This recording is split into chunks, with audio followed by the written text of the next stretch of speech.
आप सभी को हाथ जोड़ के नमस्कार। आप हंसते रहो हमेशा लगातार। आप सभी का आपके ही YouTube चैनल में हम आपका स्वागत करते हैं। चलिए कहानी शुरू करते हैं। चैनल पे नया हो सब्सक्राइब करना और लाइक एंड शेयर करना मत भूलना। धन्यवाद। वर्षा लगातार पूरियां बनाई जा रही थी, लेकिन उसके घर में आए उस 7 साल के बच्चे शंकर का पेट भर ही नहीं रहा था। जल्दी से और पूरी लाओ, मुझे बहुत भूख लगी है। वर्षा का चेहरा अब गुस्से से लाल हो गया था। ये देख उसके पति मनोज ने रसोई में जाकर उससे कहा, देख वर्षा, वो बच्चा हमारा मेहमान है और अगर तू उसे इस तरह गुस्से से खाना खिलाएगी तो तेरा सारा पुण्य समाप्त हो जाएगा। तभी बाहर से फिर आवाज आई, क्या हुआ माँ? जल्दी से खाने को लेकर आओ, मुझे और भी भूख लगी है। वर्षा बहुत कंजूस औरत थी। दान दक्षिणा करना उसे बिल्कुल पसंद नहीं था। उसे लगता था इससे उनके पास राशन कम हो जाएगा, लेकिन उसके पति मनोज का स्वभाव उससे बिल्कुल उल्टा था। वो शिव जी का बहुत बड़ा भक्त था और दान दक्षिणा देने में भी उसे अच्छा लगता था। एक रोज, वर्षा, अरे ओ वर्षा। क्या हुआ जी? सुबह सुबह क्यों गला फाड़ रहे हो? मैं भोलेनाथ के मंदिर जा रहा हूँ। वहाँ बहुत सारे भिखारी बैठे हुए होते हैं जिनको बड़ी उम्मीद होती है कि मैं उनके कटोरे में कुछ सिक्के या अनाज डालूं।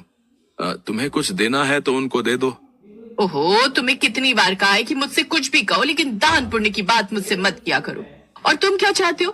तुम जो भी इतनी मेहनत से कमाते हो वो मैं किसी भी भिखारी को दान कर दूं? कभी नहीं। और वैसे भी भगवान भक्ति से प्रसन्न होते हैं, दान पुण्य से नहीं। मनोज चुपचाप वहां से चला गया। वो मंदिर गया और शिव जी से प्रार्थना करने लगा। कुछ देर बाद वो मंदिर से बाहर आया तो उसने देखा कि कुछ भिखारी कटोरा लिए उससे दक्षिणा मांग रहे हैं। कुछ दान कर बच्चा, भोलेनाथ तुझ पर अपनी कृपा दृष्टि बनाए रखेंगे। लेकिन मनोज के पास उस फल के अलावा कुछ भी जो उसे पंडित ने प्रसाद के रूप में दिया था। उसने वही फल उन्हें दान कर दिया और सर झुकाकर घर की तरफ आ गया। आधी रात को मनोज के सपने में भगवान शंकर आए। फिर सपने में भोलेनाथ ने कहा, मनोज, मैं चाहता हूँ कि तुम सावन में एक गरीब को भोजन करवाओ, और जब भोजन करवाओ तो ये समझ कर करवाना कि उस बालक के रूप में तुम हमें भोजन करवा रहे हो। ये कहकर वो अंतर ध्यान हो गए। कुछ देर बाद जब मनोज की आंख खुली तो वो उस सपने के बारे में सोचता रहा। भोलेनाथ खुद मेरे सपने में आए थे। मैं बहुत भाग्यशाली हूँ जो वो खुद मेरे सपने में आए। फिर मनोज ने सारी बात वर्षा को बताई। सपने में भोलेनाथ के आने की बात पर वर्षा बहुत खुश हुई, लेकिन जैसे ही उसने किसी गरीब को भोजन करवाने की बात सुनी, उसकी सारी हंसी गायब हो गई। भोलेनाथ ने किसी गरीब को भोजन करवाने के लिए कहा है। ये बात उन्होंने सपने में कही, लेकिन अब उनकी बात को टाला भी तो नहीं जा सकता ना। बस फिर क्या था, वर्षा अपना दिमाग चलाने लगी और एक ऐसे गरीब को ढूंढने लगी जो कम खाए।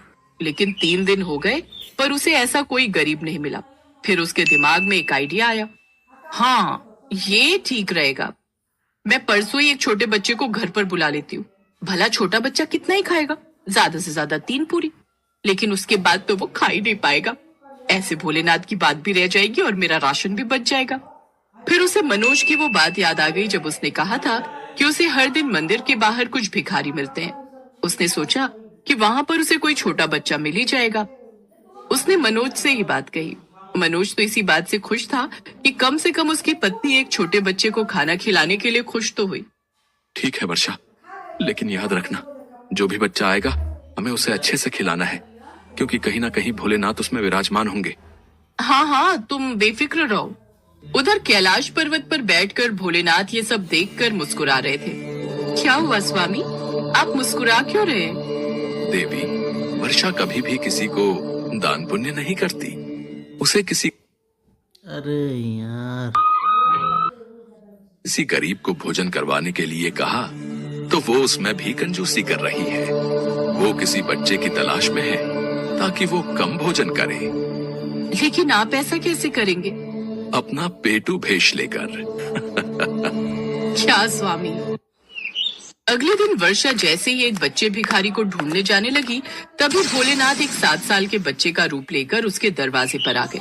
वर्षा ने उस बच्चे को देखा तो उसके चेहरे पर चमक आ गई। माई, कुछ खाने को दे दो ना, मुझे बहुत जोरों की भूख लगी है। अरे वाह, जिसकी तलाश में मैं जा रही थी वो खुद चलकर यहाँ आ गया। बढ़िया है, बढ़िया है। हालांकि मनोज को उसे देखकर बड़ा आश्चर्य हुआ, लेकिन फिर उसने इसे एक संयोग मान लिया।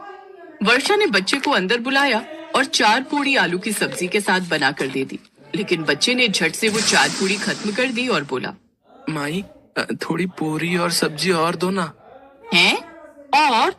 अच्छा, अभी लाई। वर्षा वो पूड़ी और सब्जी उसे लाकर देती रही। वो बना बनाकर थक गई, लेकिन बच्चे का पेट भरने का नाम ही नहीं ले रहा था। अब तो आटा भी थोड़ा ही बचा था। वो उसकी पूड़ियां बनाने की तैयारी कर रही थी कि तभी वहां मनोज आ गया। ओहो, क्या कर रही हो वर्षा? वो बच्चा कब से पूड़ियां मांग रहा है। हाँ तो अब क्या करूं? 8 किलो आटे की पूड़ियां तो वो अकेला खा चुका है। अब तो आटा भी खत्म होने को आ गया, लेकिन इस पेटू का अभी तक पेट ही नहीं भरा। ये तुम कैसी बातें कर रही हो वर्षा? तुम जानती हो ना शिवजी ने क्या कहा था? पता है, तभी तो इस पेटू राम को बना बना कर खिला रही हूँ, नहीं तो अब तक तो भगा नहीं देती। धीरे धीरे घर का सारा राशन खत्म हो गया। अब हार थक कर वर्षा उस बच्चे से बोली, अब तो घर में कुछ भी नहीं बचा है, अब मैं क्या दूं तुम्हें? झूठ मत बोलो। वो जो रसोई में अंदर आलू बचे हैं वो ले आओ, और गोभी की सब्जी भी है, वो भी ले आओ। और हाँ, जो तुमने कल रात को हलवा बनाया था और अपने लिए छुपा कर रखा है वो भी ले आओ। अब वर्षा को समझते देर नहीं लगी कि ये बच्चा कोई साधारण बच्चा नहीं है। उसने झट से हाथ जोड़कर माफी मांगी। मैं समझ नहीं पा रही हूँ आप कौन है, कृपा कर हमें बताएं। तभी महादेव अपने असली रूप में आ गए। उन दोनों ने जैसे ही सामने साक्षात प्रभु को देखा तो मनोज और वर्षा उनके चरणों में गिर गए। मुझे माफ करना प्रभु, आप स्वयं मेरे घर पधारे हैं, मैं आपको पहचान नहीं पाई प्रभु। वर्षा, दान पुण्य करने से कभी किसी का कुछ घटता नहीं, बल्कि बढ़ता ही है। दूसरे को दान करने से आपका धन धान्य तो भरा रहता ही है, साथ ही तुम्हारी तरक्की भी दुगनी होती है। हमें माफ कर दें प्रभु। भोलेनाथ ने उसे माफ कर दिया और फिर वहां से अंतर्ध्यान हो गए। जब वर्षा और मनोज ने देखा तो उसका घर सारे धन धान्य से भर चुका था। वहां खूब सारा धन था, साथ ही अनाज से उनका भंडार भरा हुआ था। इसके बाद वर्षा ने कभी कोई कंजूसी नहीं की और दिल खोलकर दान पुण्य करने लगी। ये देख अब मनोज भी बहुत खुश था। अब वो दोनों साथ में दान पुण्य करते और भोलेनाथ के नाम के भंडारे करवाते।